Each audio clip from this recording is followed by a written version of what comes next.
Hey guys, welcome to Distant Thrall. I am Patrick. And I'm Ryan. Usually.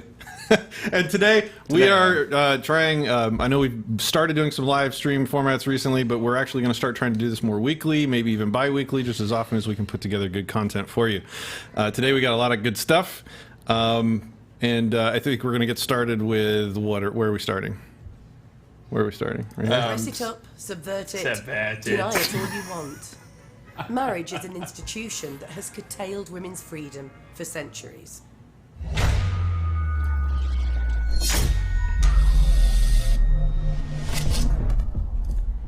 All right, so there's this video circulating by a what is the name of the news organization? The Guardian? Oh, The Guardian. Yeah, Yeah. we found like a whole cache of cancer when we started looking at the Guardian YouTube channel. So I think It's we're gonna. a bank of bullshit, I think is what it was. That's yeah. Okay, that's another term for Yeah. it. And so we want to start kind of going through some of these videos, and less important to make a lot of fun of them, and more important to actually kind of break down why these arguments are so cancerous. I mean, terrible. And so basically, this particular video is about why marriage is not a feminist act. Now, I can't imagine why this argument even came up to begin with, but here's what I think. Here's what I think it is. I think the situation is feminists, people who are feminists or who claim to be feminists, also enjoy being married. And so they have to associate, number one to number two, otherwise, they're not being a feminist. And I bet you some feminists, because these in-group preferences are so strong among these groups, that I have a feeling some feminists just kind of eschewed everything to do with men, including marriage, and started telling feminists that are getting married that they're not real feminists. Right. And so that's where I think this arose. And then she's basically making that argument now. So let's get into it. But let's not kid ourselves. Even today, marriage is not about equality. It's about perpetuating male privilege. Being given away by your father may seem cute and romantic, but it stems from a time when women were seen literally as their father's and then their husband's property. So basically what's happening is this whole thing is going to be an argument that because marriage used to be bad, it still must be. Right. And that's the whole argument. That everything we're about to hear, that's what it keeps coming back to. Yep. So the important thing to talk about, I think, is like, what does marriage mean today? Not what it used to be, not what were the origins, but what is the actual meaning today? And so I've brainstormed some stuff, right? So I think it's, I think the giving away thing that she's talking about, like the father now gives the daughter away to the new husband, number one, because I think it's a show of respect for the new husband from the father to the husband, and it kind of creates a bond there. Like someday, if my daughter chooses to get married, I don't consider her my property, and I wouldn't even probably be offended if she didn't want me to give her away. But I would really enjoy that, like meeting her new prospective husband, getting to know him, developing a relationship, and then it feels sort of like noble to want to pass that torch. Like, I know. What? He just referred to as a woman to an object. Passing a torch. That's like Son of a bitch. Well, okay. Hold on. So like, I don't mean like passing ownership. Yeah. I mean, and then I guess the next thing I think of is like I'm sort of passing responsibility for. But then that sort of talks. That feels like an ownership argument too, right? And so it's in a way like, no matter how old my daughter is, it's always gonna be part of who I am to help take care of her and help protect her. That's what it is, protection. And that goes to that that thing that I've talked to you about before, where I have a shotgun with her name engraved on it, right? And like someday, as more of like a symbolic thing, right? And someday when she gets married, I would like to pass that on to her husband and have it be like a family thing. Maybe I'm insane,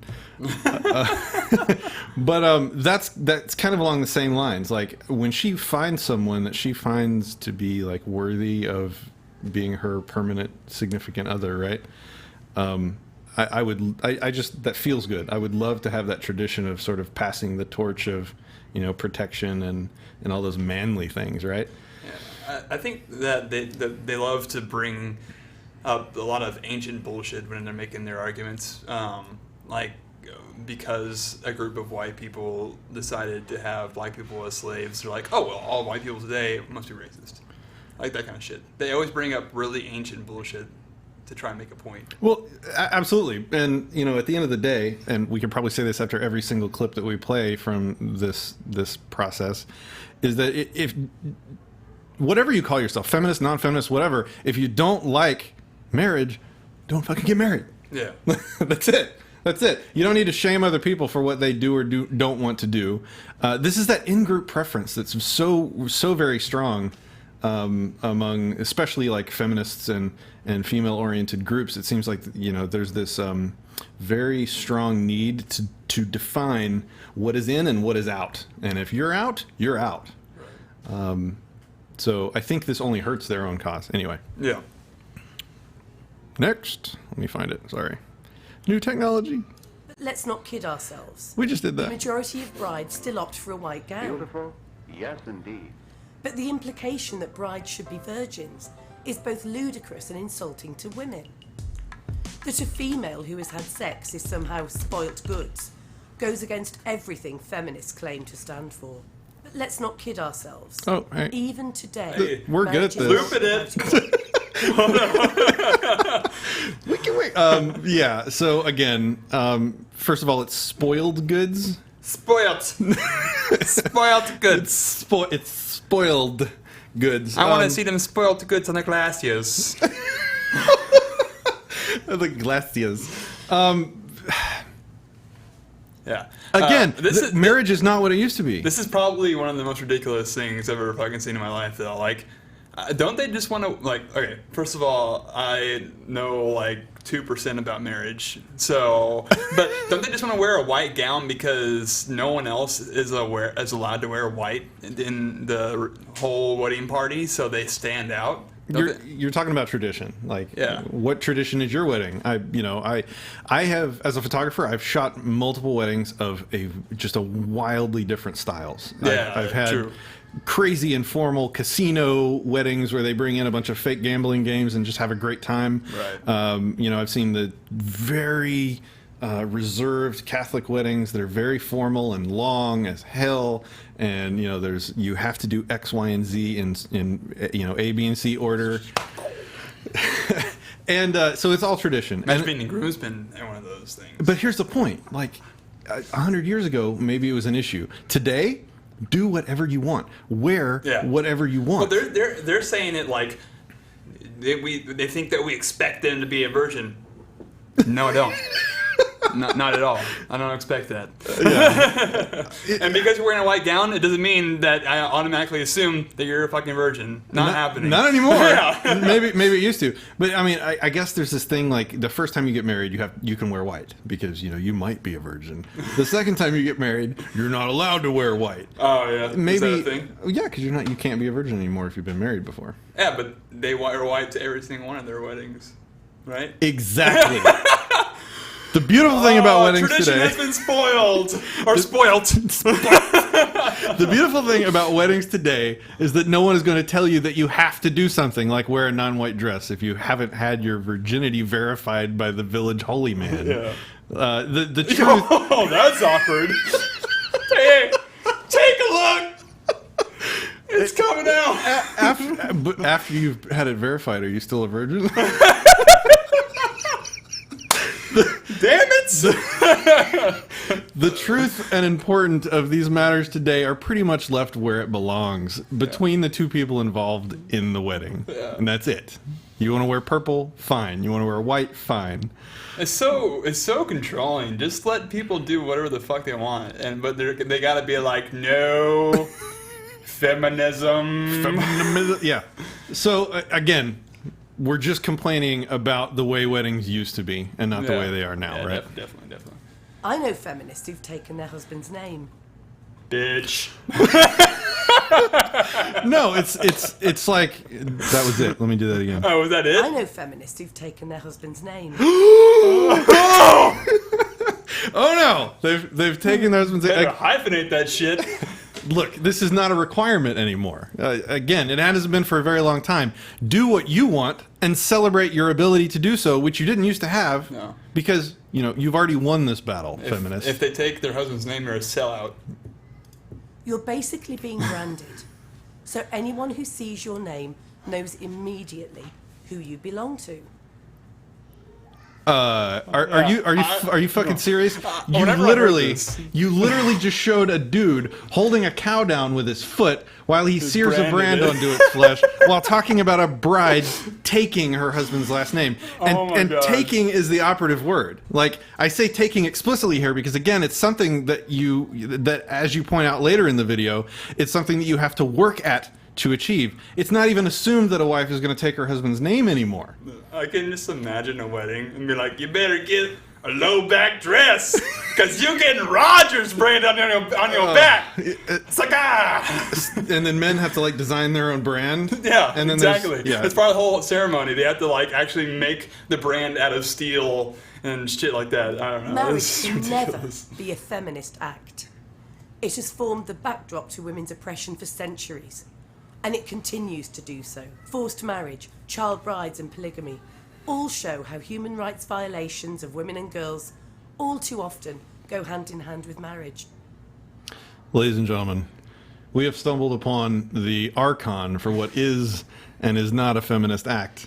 Unfortunately, your ruler for this area seems to be completely unable to judge decisions that you as a free woman make about marriage with any sort of context outside of 500 years ago or in the areas of the world still living like it's 500 years ago.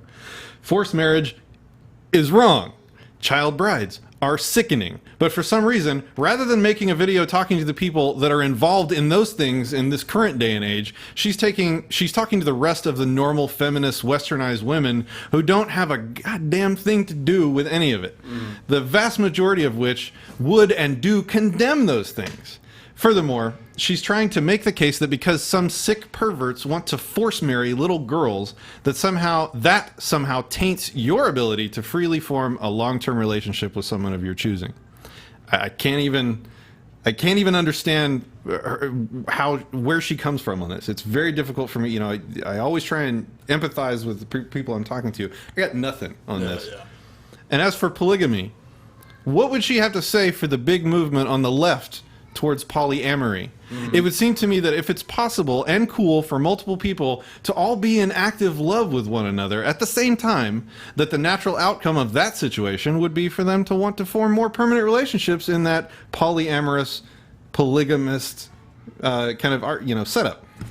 And they also have the big slut shaming movement too. I don't know if that's even connected, but It's so there's so many contradictions here. It's like how long do you want to talk about contradictory feminist ideas? I'm confused. Yeah. Success. So as long as it's all consensual, non-culty, non-coercive, then it's none of my business or your business, lady. Anyway, get out of people's business. Just in general, mind your own business. That's my message to her. Right. It was not until 1991. Oh, I'm that sorry, did you have rape something in to say? marriage I was going made to a say, and also criminal join offence the in light England and side. Wales. The dark side is evil. Yeah. What?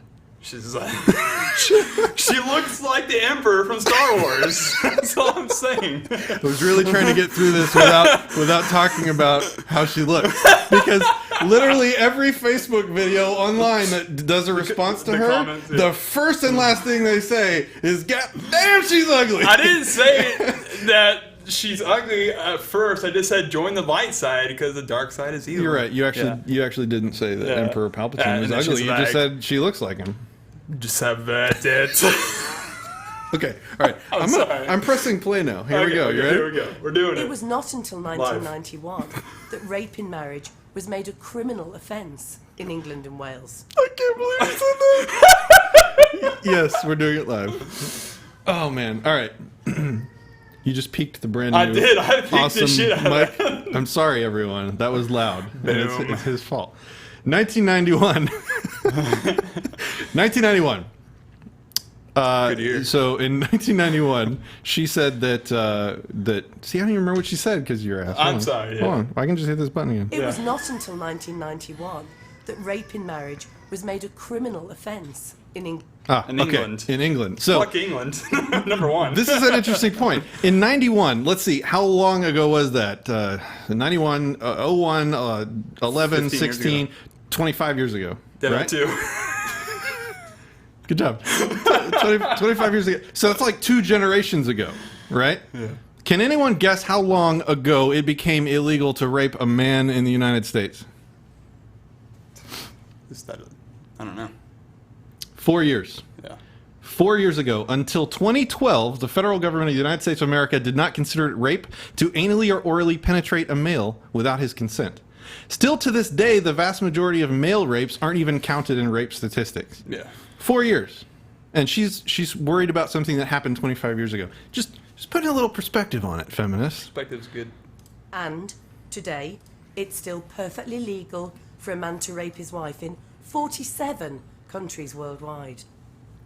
And still today, even after the federal government updated its law on the issue, it still doesn't consider a man being made to penetrate a woman against his will a victim of rape.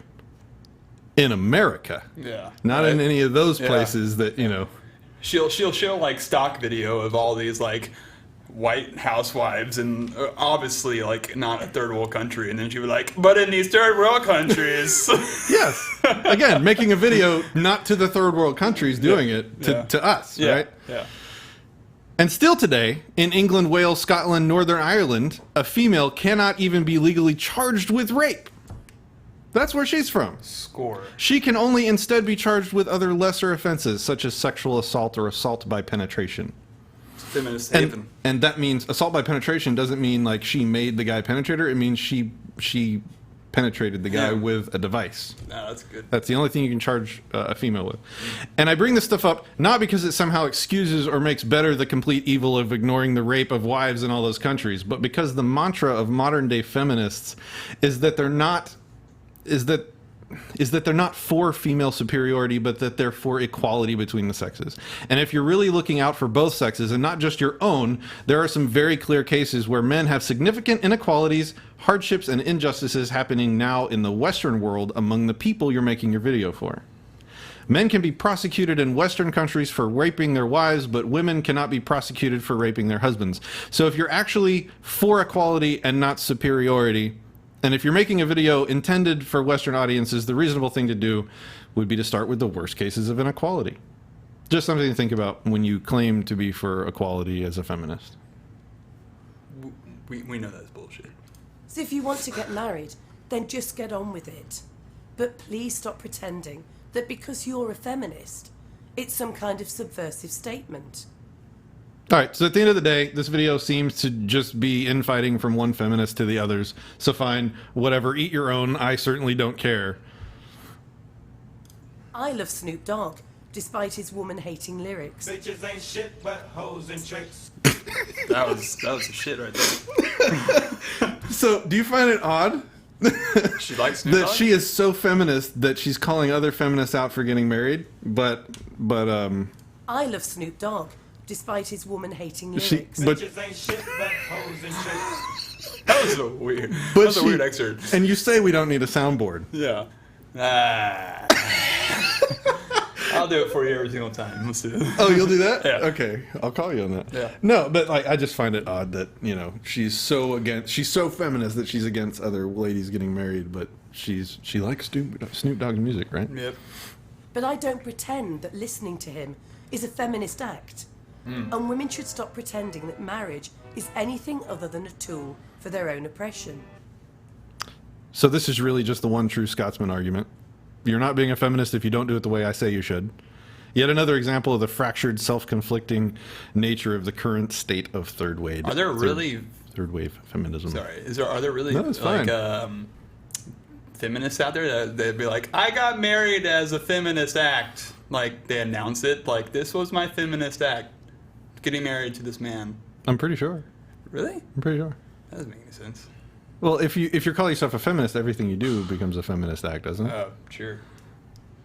That was a feminist piss. Late human rights lawyer Paula Ethelbrick said, "Marriage is a great institution, if you like living in institutions." like that other one great American once said, it's a free country. And like that one great anarchist said, mind your own fucking business. Ta-da. Yeah. So that's that segment. Yay, we finished our first live segment in the new format. Marriage. Subvert it. it. All right, so you're on deck, man. I think you have the next one. Yeah. All right. So I'm sure you guys know who Muhammad Ali is, right? No. If not, then we have some pictures of him. Oh, look at that. He's He looks angry. self-anointed the greatest of all time. So of course last weekend he died from like respiratory problems, I believe, probably brought on by his Parkinson's disease. Okay. And I wanted to get your opinion on this because of course whenever like really famous people die, people usually hit social media, start posting about them, start posting like really good things, really bad things about them. And I wanted to know, like, what was your opinion on like hitting social media right after someone dies and saying, like, pointing out all of the problems that they have or that they've had in the past. So what do you mean exactly? Sorry. All right, so someone really famous dies, like Muhammad Ali or like Prince, and immediately you hit social media and you say, like, you just start talking shit about him. What do I think about that? Yeah, I mean, do you think that it's like in bad taste to be like, Oh. yeah, he was an asshole? People have when somebody passes away, people have a tendency to overlook anything bad that they did and kind of glorify their life. Mm-hmm. I don't know. What's a good example of what I'm saying? Like Che Guevara. Like he's on T-shirts and stuff as like this amazing guy, but Michael Jackson. he's like a murderer. Yeah. Right. Yeah. Michael Jackson. It's a good one. Michael Jackson. Yeah. What? Oh yeah, clearly.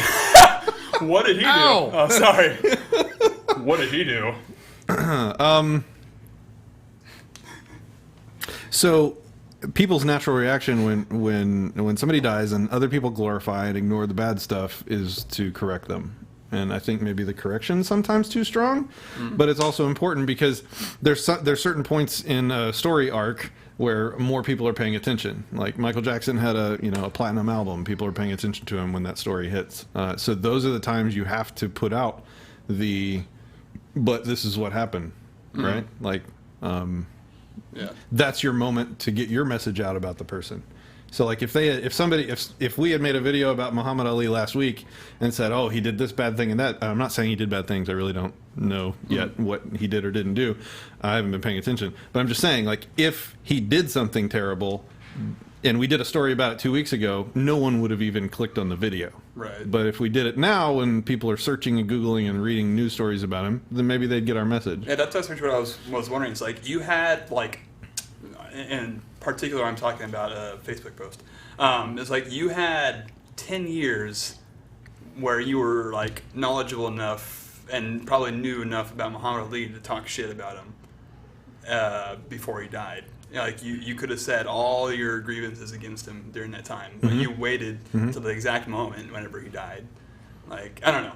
I'm not saying it's bad. I can see how that seems shitty, right? Right. Yeah. Right. Okay. You had at least 10 years to be like, dude, this guy is fucked up for these reasons, but you waited until the time that he died to be like, hey, by the way, I don't know. Well, it's also kind of crappy to do it while he's alive too, because he's alive. I don't know. When is it ever appropriate to comment on somebody else's life? If they're a public figure, you need to comment on them. Well, you would say that that's what we do. That you would want to do it while they're alive, because then, even though they probably don't give a shit, but they do have the chance to say something back. Okay. All right.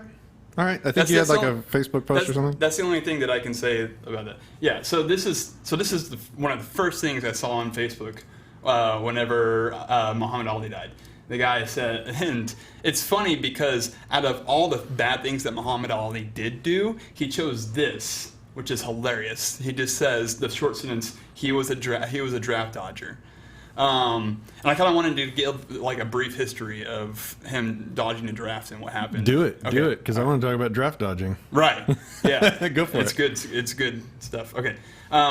So he was first classified as available for unrestricted military service whenever the draft first started. And this was all about the time that he became the heavyweight champion in boxing, which was like a huge fucking deal to be the heavyweight champion in boxing.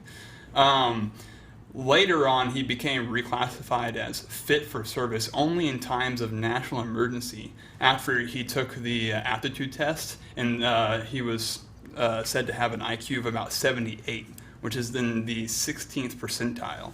On the wrong end. On the wrong end. Yeah. Yeah, okay. Yeah, I was watching another video, and they were saying that anything lower than 70, and you're classified as having some kind of a mental disorder. Okay. Well, it's probably because he got hit in the head a lot, right? He did. Yeah. He did. Like as a It's job. occupational hazard. Yeah. Right. Conveniently, Vietnam happened, and the armed forces dropped their threshold. They had a threshold of 30th percentile, so he was 16, didn't hit it.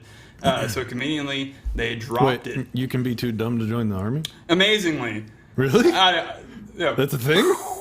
blew my mind. Got it. All right. All right, so conveniently, the armed forces dropped their standards to the 15th percentile around the time of the Vietnam War. Wonder why they need to do that. And then Muhammad Ali was then reclassified again to available for unrestricted military service. Now, by this time, like I said, he was a heavyweight champ. So it's a big deal if the heavyweight champ gets drafted into Yep. military service. Yep. Also, he was now a member of the Nation of Islam and considered himself a conscious objector. So, Okay. This is one of the ways that you can. There's like 4 things that you can say to the military that would get you out of military service. Okay. So yeah, like I said, he was in the Nation of Islam, and he considered himself a conscientious objector. And this is a quote from him: "War is against the teachings of the Quran. I'm not trying to dodge the draft. We are not supposed to take part in no wars unless declared by Allah or the Messenger. We don't take part in Christian wars or wars of any unbelievers." He also famously stated, "Man, I ain't got no quarrel with them Viet Cong." And then he elaborated, "Why should they ask me to put on a uniform and go 10,000 miles from home and drop bombs and bullets on brown people?" Okay. Vietnamese, I don't know about that. And Vietnam, while so-called Negro people in Louisville are treated like dogs and denied simple human rights. So he's basically saying, like, look, I only fight the wars that the Nation of Islam starts or is fighting in. I don't fight the wars for no Christian people.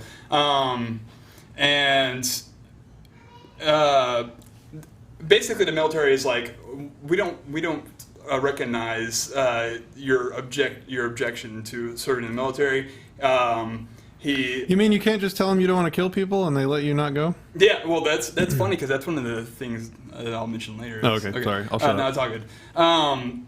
So basically, he goes to the draft and he refuses to step forward during his induction in Houston 3 times. And then he was warned that his actions were punishable by 5 years in prison and a fine of $10,000.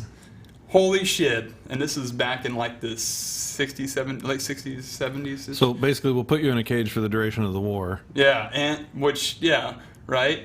And we'll fine you $10,000 because you have that. Well, he probably has that money as the heavyweight champion, to be honest. Yeah. So he refused one more time. He was arrested. Immediately, the New York State Athletic Commission suspended his boxing license and stripped him of his title. So he was no longer heavyweight champ. And wow, you need a license from the government to box, to hit each other in the face. By the way. Really? Oh yeah. Okay. Every state has an athletic commission. So you have to be licensed by the state or the Fed? By the state. Okay. So each state has their own rules. Okay.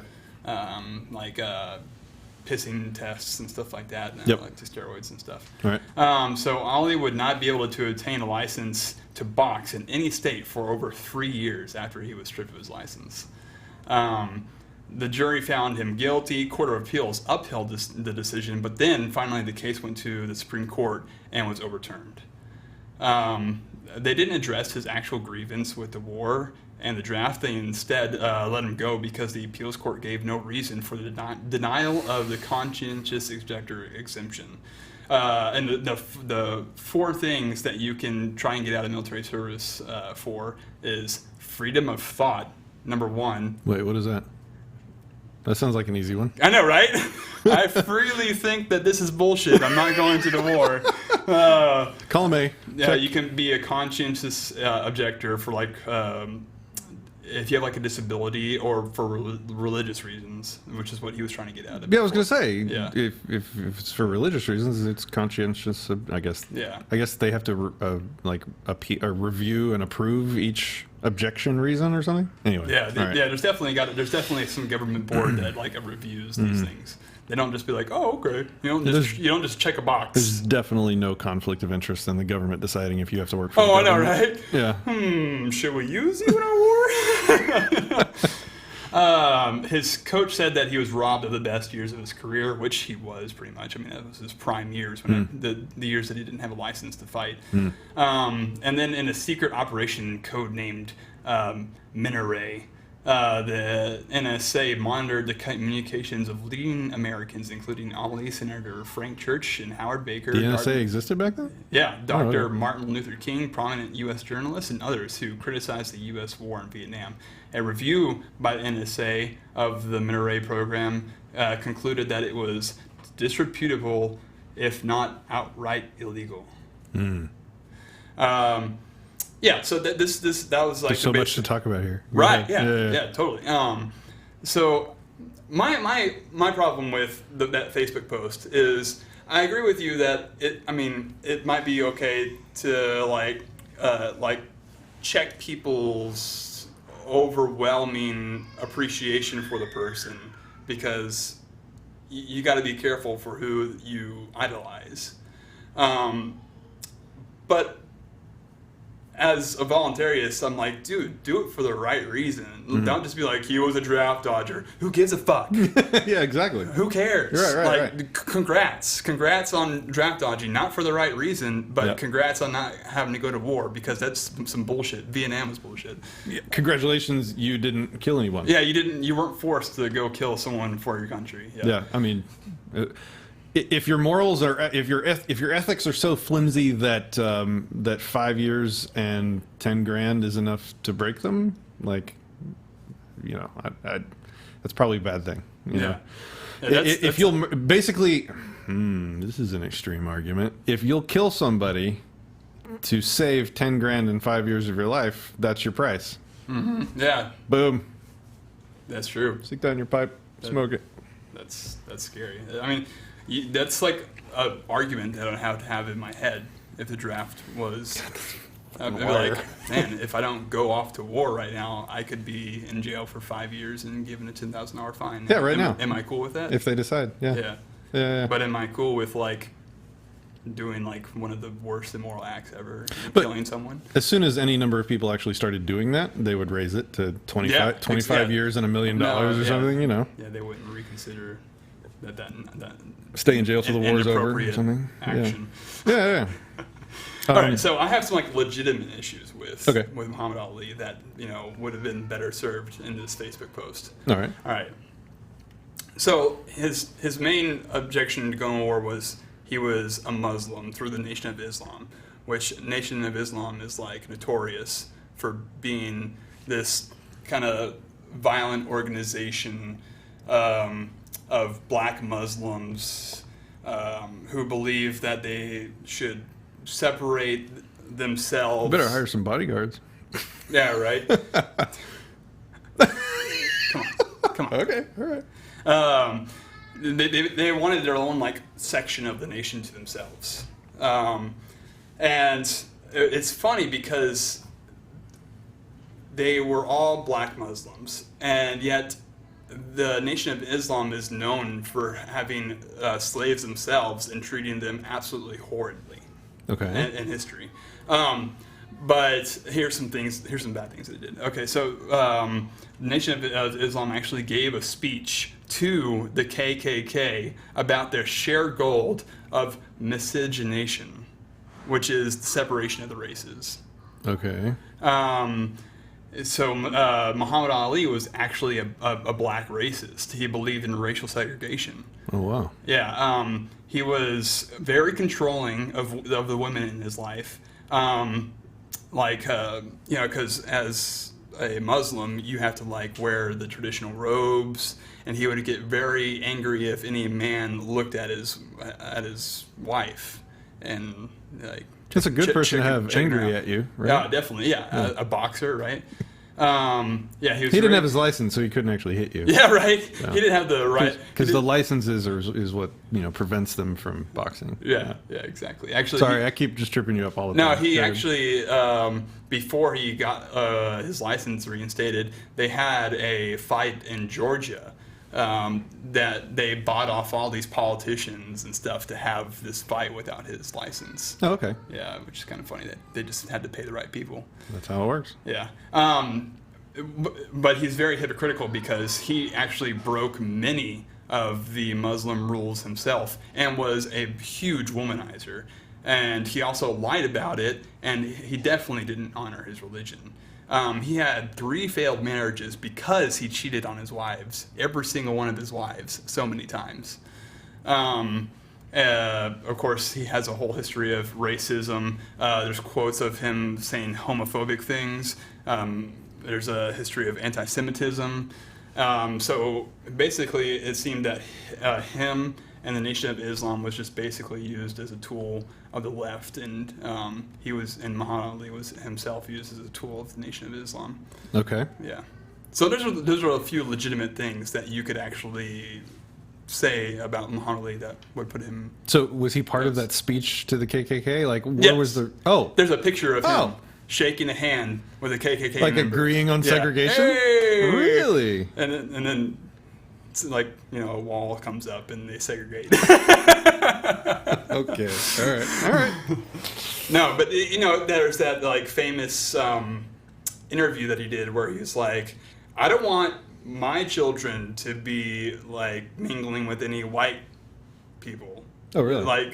I'm completely ignorant about this man. Or having babies with. And I know that white people don't want to have their children marrying or having babies with any black people.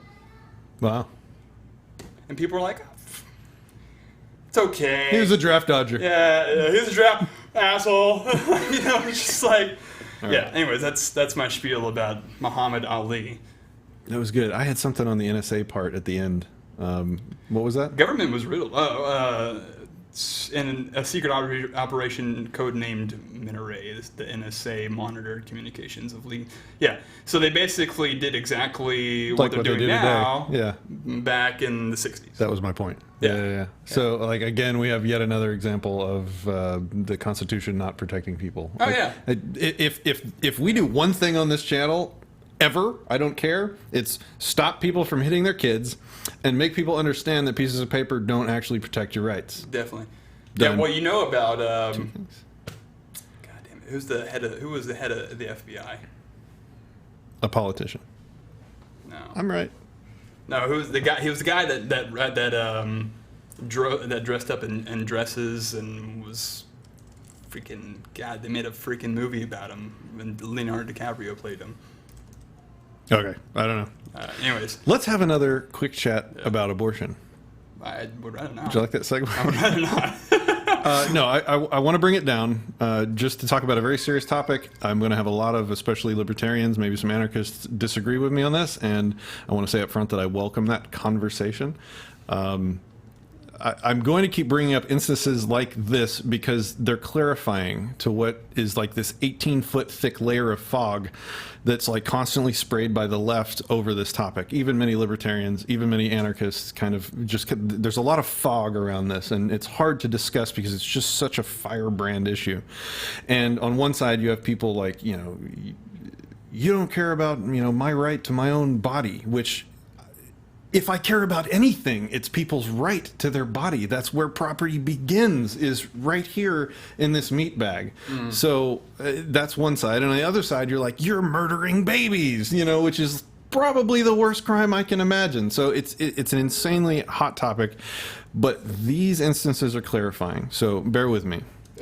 New tonight, we're hearing for the first time tense moments inside a family planning clinic where a baby may or may not have survived an abortion back in February. The incident had pro-life advocates and others questioning not only is it legal, but is it moral? We are a termination clinic. There was a termination that was performed, and there is a fetus who does have, is breathing right now, so we need someone to do services. The mother, 27 years old, came to the clinic for an abortion. She was estimated to be 21 weeks pregnant. Once inside, she went into spontaneous labor.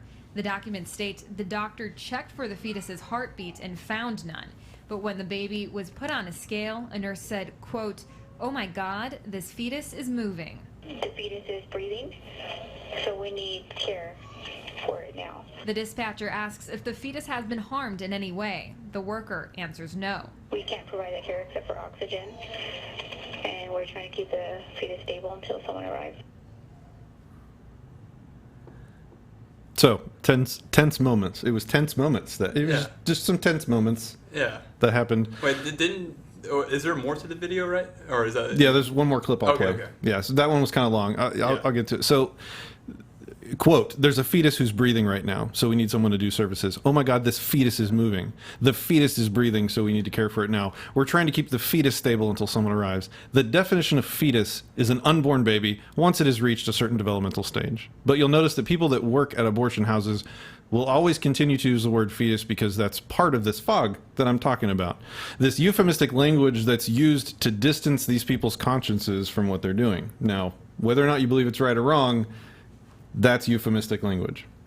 The baby was breathing. The baby was moving. The baby needs care. We're trying to keep the baby stable until someone arrives. Those are the accurate things to say. You'll notice that the reporters for the story, for the most part, used the correct term. Also notice that the difference between a fetus and a baby is a few seconds in time and a few inches in space. Both are human life. One has rights and protections and care and affection and love. The other is treated no differently than a tick on a dog, a parasite. How absurd to mark such an important difference on such a trivial distinction. Nobody did anything wrong. Absolutely nobody did anything wrong. The doctor, in fact, did everything right. The baby died within minutes of being taken to the hospital. Nicole Zymek, 12 News. Yeah. I was just wondering, what did they mean by services in the first video clip? To try and save the baby. To save the baby's life. Okay, whenever I saw it first, I thought they meant like continue the services, like the abortion services. Well, that's why. The state hasn't taken over funeral services yet. I'm sure that'll be part of one of the. That's why I started laughing, because I thought it was so spineless and ridiculous that they're like, the baby's breathing, we need someone here to do services on it. I'm like, they're so spineless, they can't even say they're killing the baby, but they were trying to save it. Okay. So I know that we're not doing a full-on deep dive into the issue today. So just for the libertarians and anarchists that are very pro-choice on this, because I understand, I've listened to and I understand and I've processed all the arguments about you can't have an entity being a parasite on the mother without her continued consent, because we all have the right to withdraw our consent to things. And we can definitely get into that, especially if somebody would like to call into the show and have this discussion. Like, I don't want to have a debate. I don't want it to be headlined as an abortion debate. I want to have discussions, and I want both sides of the discussion to be open to changing their mind. Because if you can give me an argument that makes sense, I'll change my mind. Here's my simple, boiled down argument. The non-aggression principle applies to human life. Species is determined by DNA. Unborn fetuses are genetically human life. Therefore, the non-aggression principle applies to fetuses. Fetuses are not parasites. The vast majority of the time, their lives are placed into existence and into that situation by willful action, or negligent yet still culpable inaction. I'm sure there's someone out there that would love to discuss this with me, like I said. I'm open to having a discussion, not a debate. I would like a peaceful, calm discussion. We can broadcast it. We cannot broadcast it. If you want to have a private talk with me and you feel informed and calm and rational on the topic, I'd love to have that discussion. If you think you're the person for that, drop us a private message through YouTube. You're welcome to email me at Patrick, Patrick, at disenthrall.me. So that's basically my position on abortion. I think we probably have a whole series of episodes on the topic, but this story is clarifying because it shows the immediate transition between protectionless fetus and, oh my God, it's a baby, we got to save its life, and I have to call 911 or I'm breaking the law and endangering the life of a child. Right. Yeah, I have two things. Hit it. All right. So one, saying that it's a parasite. A parasite means that it's intruded and that it's feeding off your body without your consent, like you said. But like you also said, it was a willful act to have sexual relations with someone, to have the baby in the first place.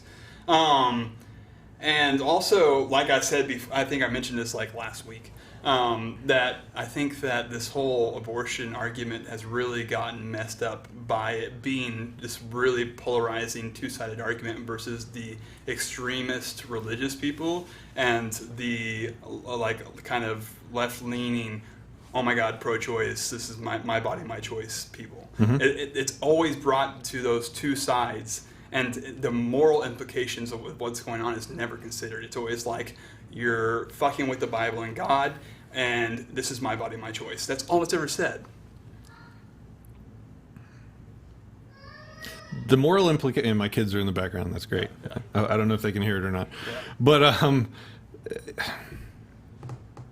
But if you're walking down the street and you see a guy standing next to a dam, next to a river, and you shove the guy in and he doesn't know how to swim and he's drowning, you are responsible for that life. You have, by your action, you have taken responsibility for the situation that human life is in. It's your responsibility to do whatever it takes to save that life because you created that situation. In the same way, you create the life inside the woman. So that's what I mean by culpable inaction. So if it was an accident, through negligent protection, we all understand how the process works. We all understand the myriad of ways you can prevent it if you don't want it to happen. So either through purposeful action or sort of negligent, culpable inaction, you create that situation. Now, I hear the screams of 1,000 ladies saying, what about rape and what about incest? That is such a small fraction of this discussion. Let's handle the hundreds of thousands, millions of babies that aren't alive right now because of the situations that weren't those things first, and then we can have those other discussions. That's all I'm saying. That's all I'm saying. All right, so I don't want to belabor that anymore. I just wanted to kind of get that out there. Sweet. So, on that light topic, you wanted to talk about NSA? Yeah, or something? yes. Okay. All right.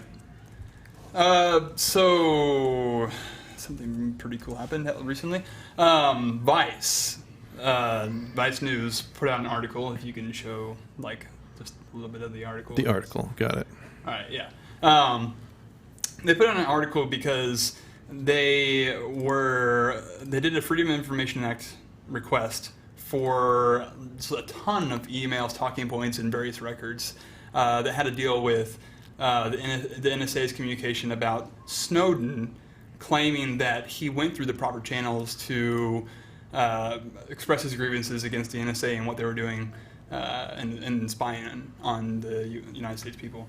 And of course, whenever he said this to Glenn Greenwald, The Guardian, Vanity Fair, all these different publications, whenever he was saying this, the NSA denied it outright. He never he never said this to us. Surprise, government lied. Wow, who would have thought that? Yeah. Of course, they found it seems that Vice actually had to go through a lawsuit to get these records. The government, of course, didn't want to give them all of these emails and shit. So they finally won the lawsuit. They got all the emails, and they found out that Snowden actually did a lot. Went through a lot of channels and talked to a lot of people about really the spying and all that stuff that was happening in the NSA. So he really tried. Use the system to be like, I don't agree that we have the authority to do half the shit we're doing right now. So I'm seeing a theme, like draft dodgers asking the government to let them not participate in the government's war. Yeah. A member of the armed services asking the government to rat itself out, or like there's always this. We're asking the government for permission to control the government. Yeah. I mean, what's really funny is that people like to make the point that where the hell was Obama on this? He put it on his campaign website that he was going to watch out for whistleblowers. Interesting point. Snowden was a private contractor working for the NSA and the CIA, and therefore wasn't covered under whistleblower protections. So there was no hope for him at all, and he knew that. That's why he went through the proper channels first, because he knew that he wasn't going to get any protections against the government, and was therefore going to become an enemy of the state pretty much. So I mean, I'm not a legal scholar, but that sounds like he's got a very thin or no defense if he ever comes back here. No, he immediately treasonous. Okay. Yes. And where was the story from? Vice. Vice. Okay. Yeah. I'm gonna watch the video that Shane Smith of Vice does with him. Okay.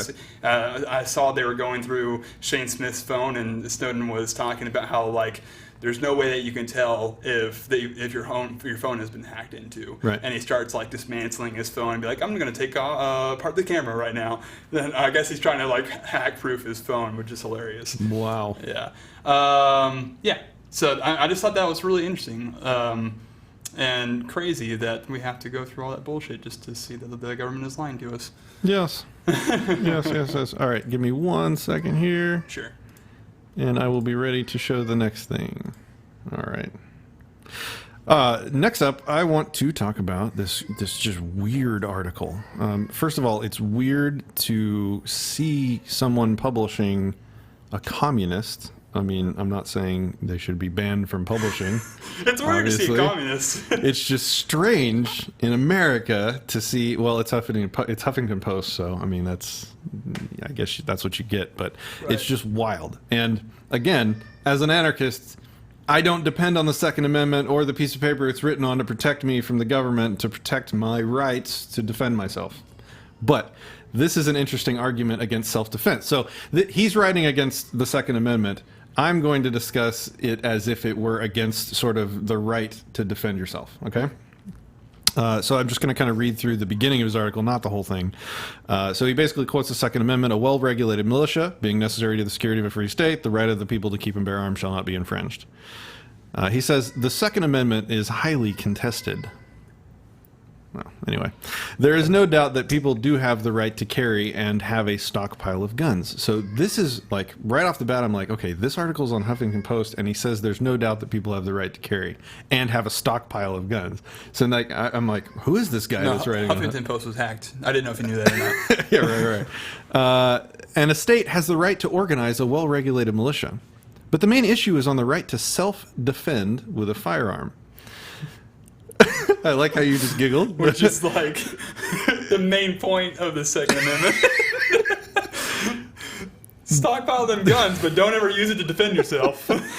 No, he gets that. The main problem with the notion of self-defense is it imposes on justice, is what he says. So the right to self-defense imposes on justice. For everyone has the right to a fair trial. So, therefore, using a firearm to defend oneself is not legal, because if the attacker is killed, he or she is devoid of his or her rights. So I don't even need to read any more. That's the topic I wanted to discuss, or the untopic I wanted to discuss. Yeah, if you're gonna try and kill me, you lose that right. All right. Well, I mean, I guess that's the thing, right? So if we can't hear the dead guy's side of the story, then maybe something else happened. So it's like the living person wins the fight, right?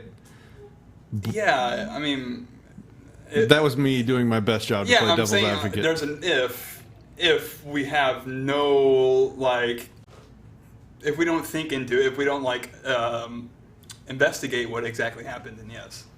Exactly. Yeah. Okay, so I want to talk about estoppel, which is one of my new favorite sort of legalistic terms. So estoppel is the concept that in a legal case, you don't have the right to make an argument that your prior actions contradict. Okay, and Stefan Kinsella, can probably describe this way better than I can, but I'm going to take a shot. So the idea is, let's give an example, and this is Stefan Kinsella's example. If you come home to your house and there's a bunch of guys painting your house, and they're in the middle of painting the whole thing, you didn't ask them to be there, you find out or assume that they meant to paint your neighbor's house, your neighbor hired them, but you don't say anything because you're getting a free paint job out of the deal. So you wave to the guys, hey guys, and you go inside your house, you shut the door. Later, of course, they find out they painted the wrong house, and they sue you because you let them continue. So now you're in court, right? And your defense is, well, I didn't hire them. I didn't sign a contract to have them paint my house. You would be estopped from making that argument because your prior actions said that you consented and knew what was happening and consented to it happening.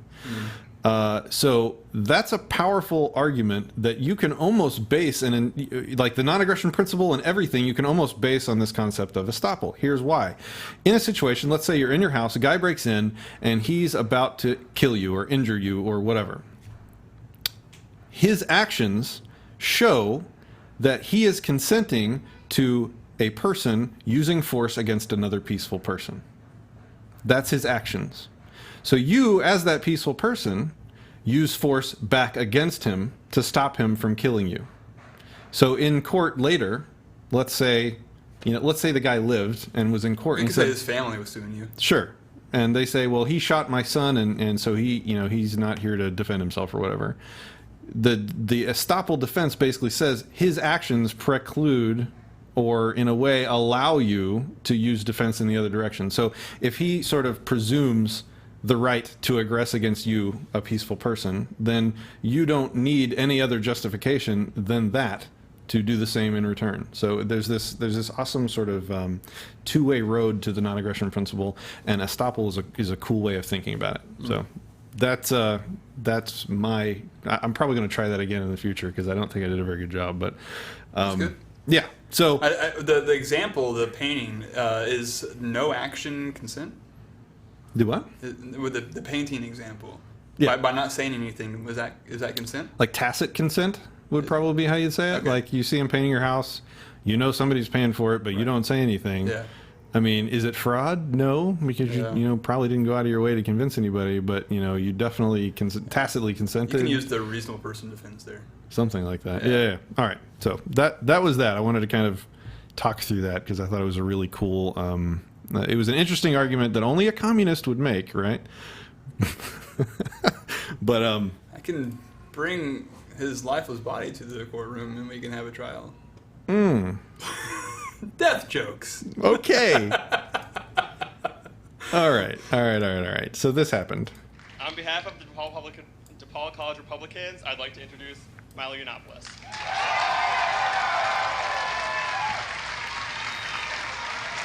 All right, so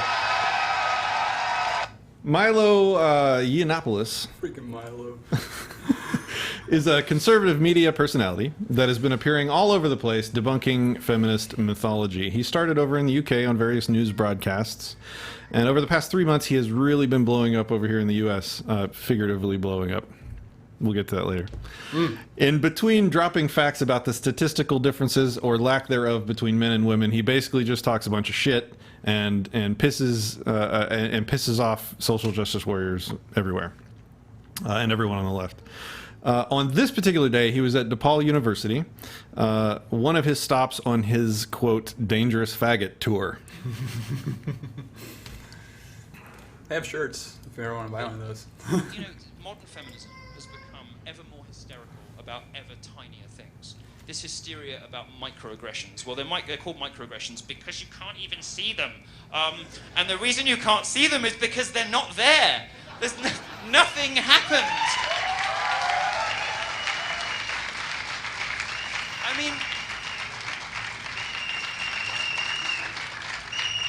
I mean, hello, darling. Oh. Sir, please. Do you need some sir, help? Sir, Do you please. need some help? Sir, please.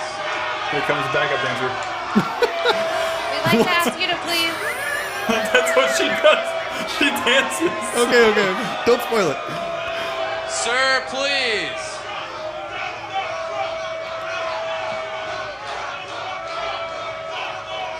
Can we ask you to stop, please? Sir. All right, so Sir. I'm not going to play the whole thing because it's like an hour-long video, but he said a ton of insulting, just really nasty, like, shit about feminists and about the way the protesters were dressed at this event. Like, he was just tearing them up because that's what he does. That's what he's best at, yeah. So he spends the first 10 minutes of this thing just saying some nasty, mean stuff, right? And saying that microaggressions don't exist is what set this guy off. And he's like, all right, now it's time. I got to blow my whistle. Yeah. Let's get this thing started. My microaggression whistle. Another thing I wanted to point out is, what did he proclaim once he took the stage? So, like, what's his big message? The first thing out of his mouth when he disrupts the entire event? This man's an idiot! That's it. That was his... Arguments. Done. Drop the whistle. Then he speaks to everyone with no mic, so no one can hear him. He's probably just chanting, this man's an idiot. Right. Now watch the very well-mannered, classy chick sitting on the table very closely in this thing. Nope, not yet. Not yet. Sir. Uh-oh.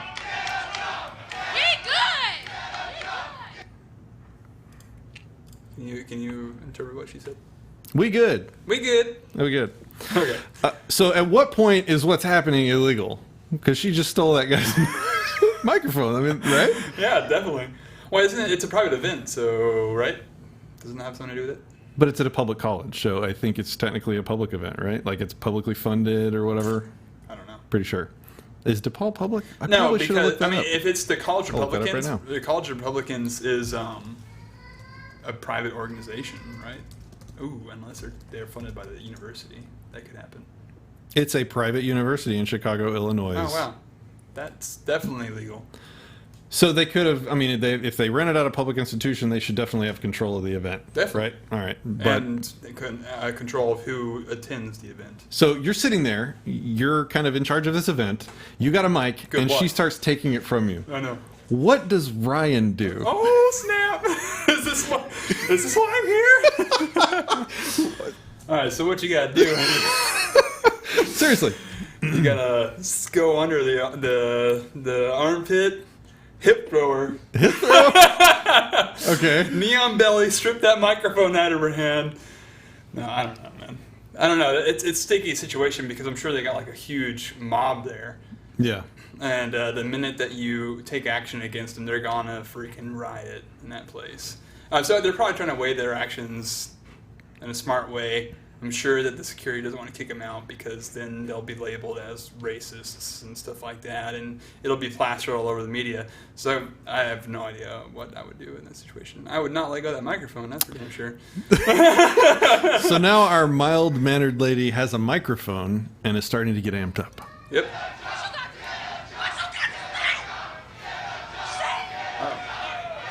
Could you see that?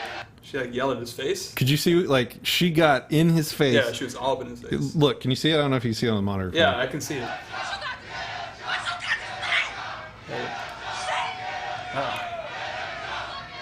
I mean, Milo's probably waiting for the time that they punch him in the face because he's going to jump all over that. I gotta say, I am so amazed by his lack of response.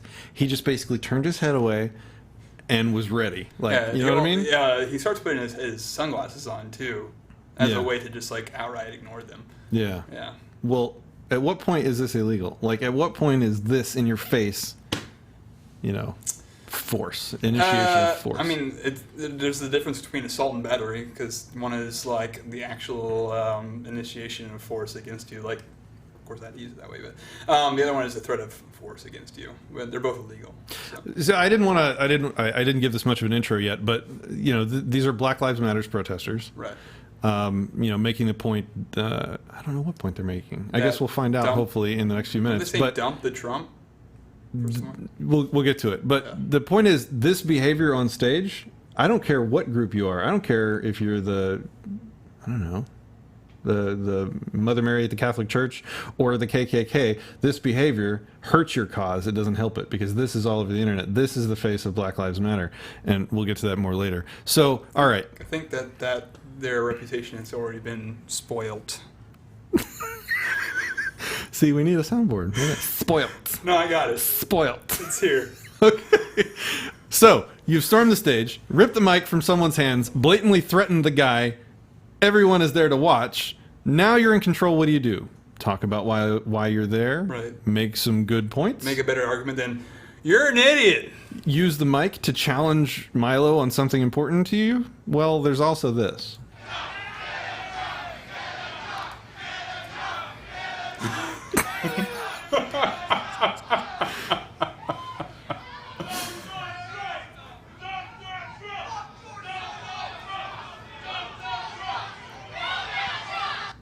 So, it's the Trump supporters are saying something Trump. I can't hear it. The Trump supporters are saying stuff like, get a job. I'll get a job. Build a wall. Which is equally stupid. How did you afford your tuition here? And she's on the stage, and just you got a counter argument to Black Lives Matter. Here's my response. Batons. And that's about as close as you'll ever see me dance. I'm just saying right now. Her fanny pack is great. I love that. That was one of the things I think Milo made fun of early on, which is... what? He doesn't like the fanny pack? Yeah, you got to watch this whole thing later. But all right. I watched it, and I was like, oh, they're idiots. I'm going to stop watching. Look at this. Look at this foolishness I'm about to show you, man. I've just about heard enough of this foolishness. We have heard enough of this foolishness. Okay? Every time you hear this foolishness, it's followed by the blood on somebody else's hands. Dump the Trump. There you go. Dump the Trump. There you go. Dump There it is. the Trump. There's your commentary. So he said foolishness about 4 times, and then went to dump this. Something about blood on somebody else's hands? I didn't. What did they, like... Every time you hear this Donald kind of Trump- talk, there's always blood on somebody else's hands. I have no idea. Did what's Donald Trump kill someone and I don't even know about it? It was like, I murdered those people. So he finally gets the mic. That was his first opportunity with the microphone in front of a crowd of people. Intelligent. It was his first opportunity to actually make a point. Yeah. What was that? What did he do? What's the point? Foolishness. Okay, well maybe he'll get it together. Let's see. He's a little shy. No! You ruined it.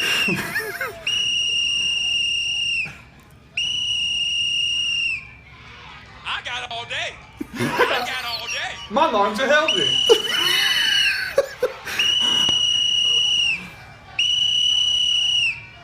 Microaggressions don't exist. The dumbest thing I've ever heard. Oh my God, you're an idiot. Boom! Drop the mic. Drop that mic. Oh, did he drop it? No. Oh. I was all excited. I mean, well, that's it, guys. That's what he's there to say. No, they're not there to make a point. They're there to disrupt. What does that say about Black Lives Matter? That they don't know what the hell they stand for. That's what it They means. don't have a point. Yes. They just don't like things. Right. And so they're going to try and stop it, right? Yeah. All right. So. And they have a lot of time on their hands. So much time. All day. All day. All day. So Milo decides to try and get control again. I'm wearing a catheter. Maybe I'll just come here.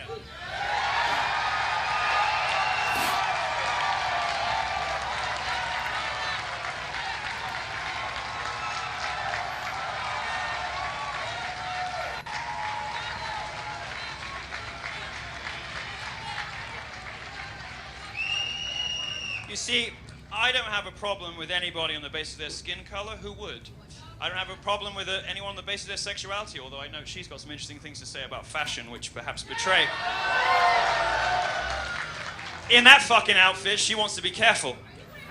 You're an idiot! You are an idiot! Dump the Trump! Stop! How about you stop eating with your... What? How about you stop eating? All right. Enough of the whistle. Sorry, guys. Sorry about the whistle.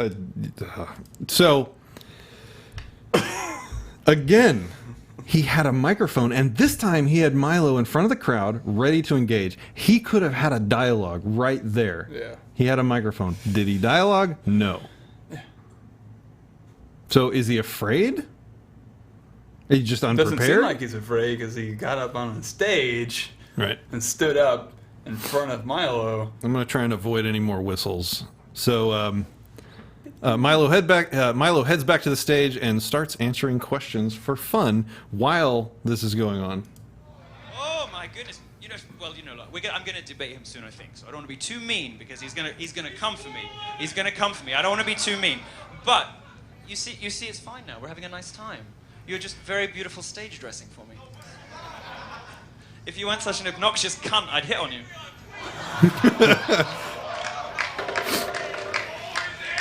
Oh, he said, you see that? Saying a little something, something. Trying to hit me? Mm-hmm. You threatened to hit me? Oh, wow. So, did you expect these people to get violent?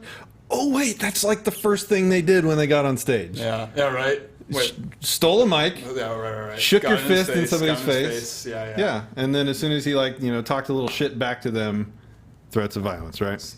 Not escalating things as fast as the police. Thanks for the. We've had our first threat of violence now, so that's great. I think this guy threatened to hit me, so if college wants to do anything about that, they can. But I don't think they will. In fact, what I suspect is about to happen is they're going to have their way, which is an instance of just how your college authorities cave at every available opportunity to the worst kind of authoritarianism, worst kind of fascism. All right. And so that's exactly what happened. The college, literally, the cops showed up, and the college stopped them from clearing the event. So these people successfully ended the event. For some reason, the college stopped The faculty loved it. So they basically let the event get shut down because they didn't. So in other videos you can hear Milo talking about it. The college didn't really want him there to begin with. They made it a huge pain in the ass for him to show up. At the last minute, they demanded that Milo pay extra money to hire extra security for the event, which he came up with and fronted the cash. Oh, wow. And then they let this happen.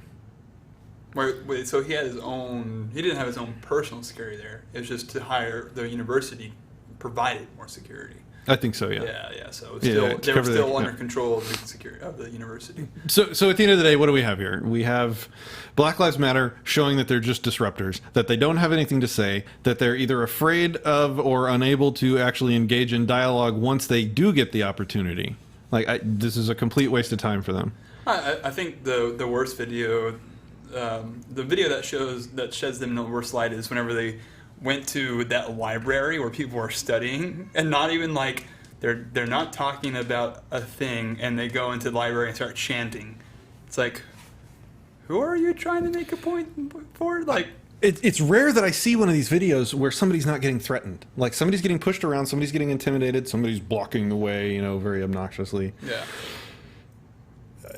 I don't care what side you're on. That's anyway. So, there's one guy. I don't want to go any farther on this. There's one guy that does amazing commentary on this topic. That guy T has. I've watched a lot of commentary. He does the absolute best on this. I'm going to put the link to his video in the description. Here's a taste. It is amazing. These people are adults. They're not fucking children. Yet they're behaving like they're having a temper tantrum because they can't watch another hour of cartoons before bedtime. And this shit happens all the goddamn time. And I'm sick of people excusing that shit. They immediately went to, shouting. They immediately went to silencing the opposition. They immediately went to threatening. The girl stole a microphone. What the fuck? You kidding me? The black person stole some shit? You're the most obvious and laughable fucking stereotype. I like how he dialed it back in. Imaginable. It's almost unreal.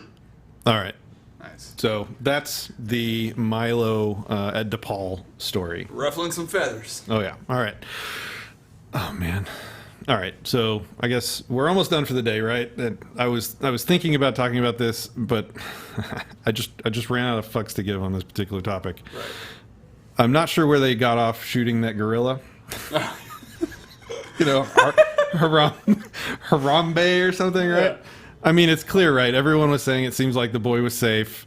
This thing was an endangered creature.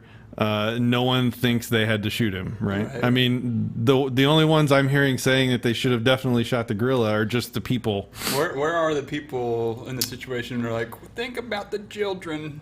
Now they're like, think about the gorilla. The only ones that I'm hearing saying that they should have definitely shot the gorilla are just the people, you know, that have the most in-depth and detailed knowledge of the species. Like, Yeah. I mean, it's only the experts on these massive, superhumanly strong wild creatures saying that the boy's life was in extreme danger. It's just those people. They don't give a shit about Yeah. the ape.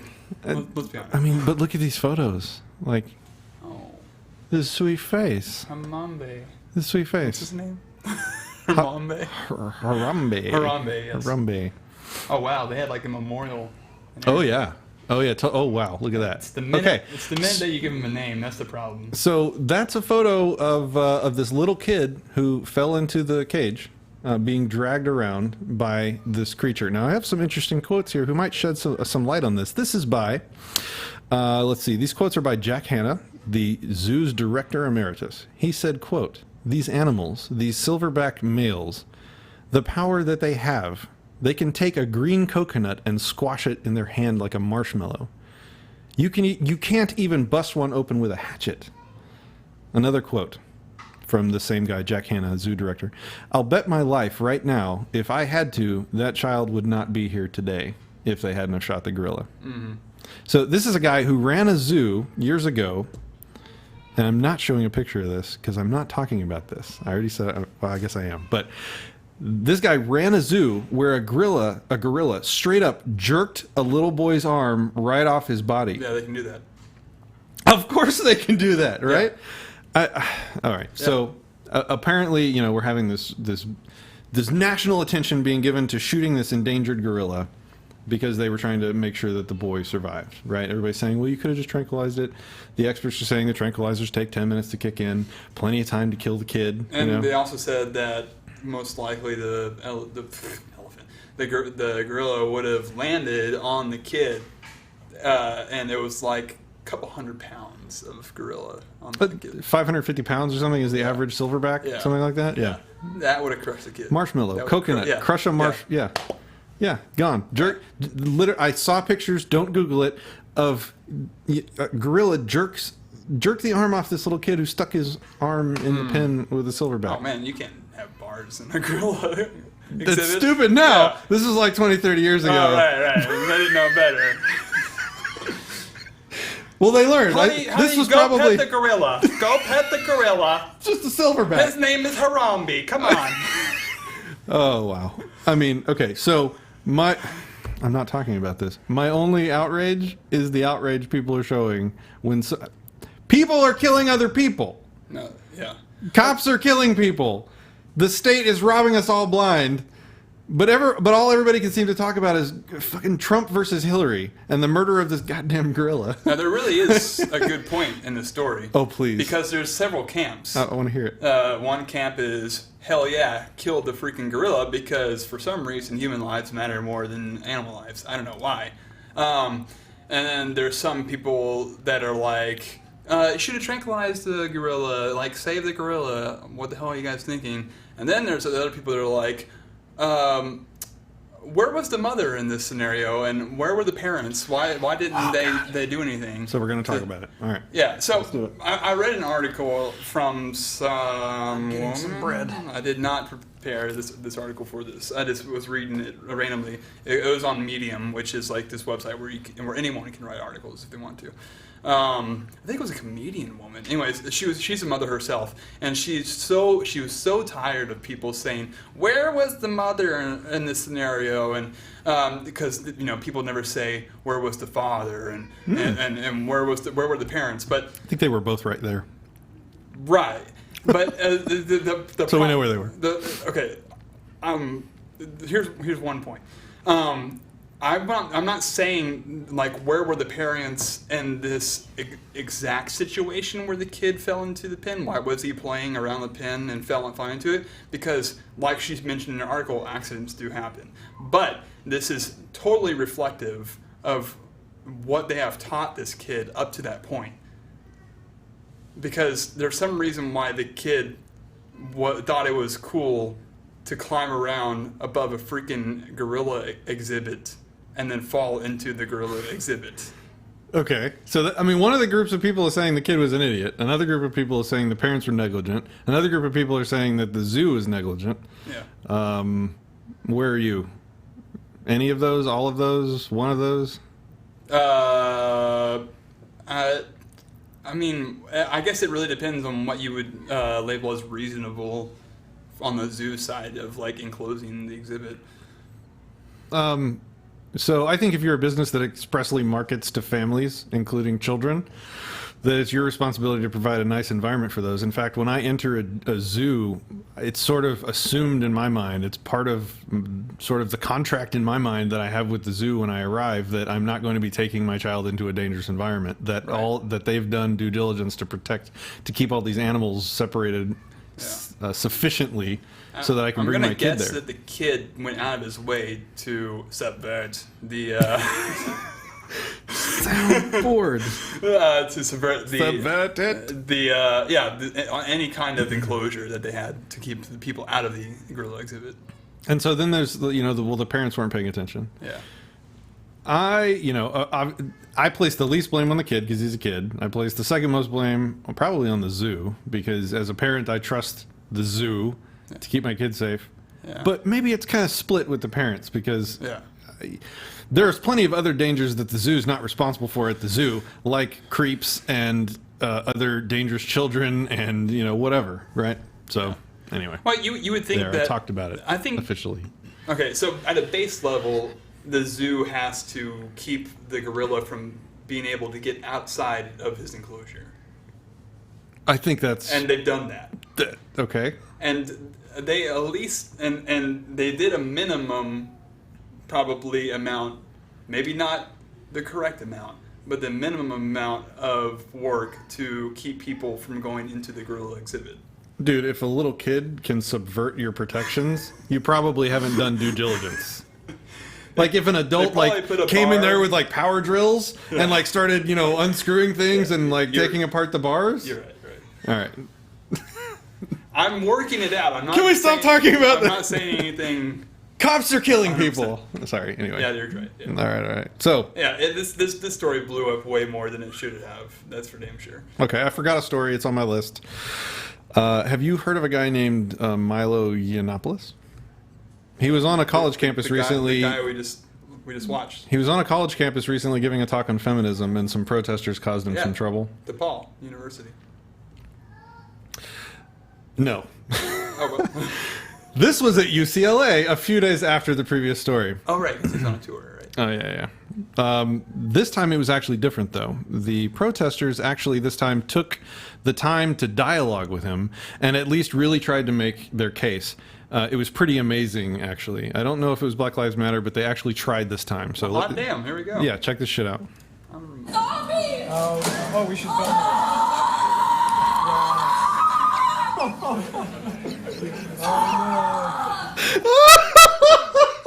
I'll take the whistle. Wait, so did she yell zombies or not? I think she said zombies, but I don't know. Zombies! Even better, I'm going to play it one more time. If this isn't a reason to have a soundboard, there is no soundboard reason. We need this on a soundboard. Anyway, I'm going to play this one more time, and I want you to watch the end when she picks up the Starbucks cup and attempts to rip it and can't. Okay, here we go. Zombies! Oh, we should film Damn Starbucks! Urgh. Nope. Jesus Christ. Okay. Okay, so it was about the same as same DePaul. shit, different day. Maybe worse, maybe better. Oh wait, except this time somebody called in a bomb threat and got the event canceled at the end. Oh, so this is how it blew up. Okay. Yeah, that was the blow up reference. So I noticed a brand new type of social justice warrior at this event that I've never seen before. This is the last thing I want to share with you guys on this topic. We got a brand new form of... It can't beat Trigglypuff. Let's just get that straight. No, it's not as good as Trigglypuff. I'm sorry. Beat the war drums. So this is the new type of SJW. They are people standing there with tape over their mouths, being silent. It's an old tactic. Oh, it is? Hell yeah, the whole hate movement did it. Oh man, I love H8. this. I love this. They're quiet. Oh, I thought you were flicking me off. They're quiet. They're quiet. These people are quiet. Yeah. Oh, that's great. Can we get more like those? Oh, no, right? Yeah, just stand in the back. Protest. Good. Protest All hard. all you want. Protest as hard as you want. Just keep that tape right there. Yeah. Yeah. No, shut your mouth. Shut your, don't, shh. Don't say a word. Oh man. All right, guys. Oh, you know what I didn't do? Oh, this will show how new we are. Veritas? Check this out. Nameplates. At the end. I forgot those at the beginning. Told you, we're on top of this. By the way, I'm Ryan. I'm Patrick Smith. We totally introduced ourselves in the beginning. Oh yeah, we did. Yeah. Yeah, but we got the nameplates now, so the show is complete. It makes it official. Thanks for watching, guys. Check us out on the socials. We've just started a Patreon. We accept Bitcoin donations. If you found this useful, we'd love something. We've got some brand new posters and bumper stickers up on Zazzle, and we even have an open bazaar store. All the info's down below in the description. Tell us what you liked. Tell us how we can do better. You know, this show was so perfect that we're not going to get any feedback, right? If we get married, is that a pro-gay act? Sorry. And once again, thanks for watching.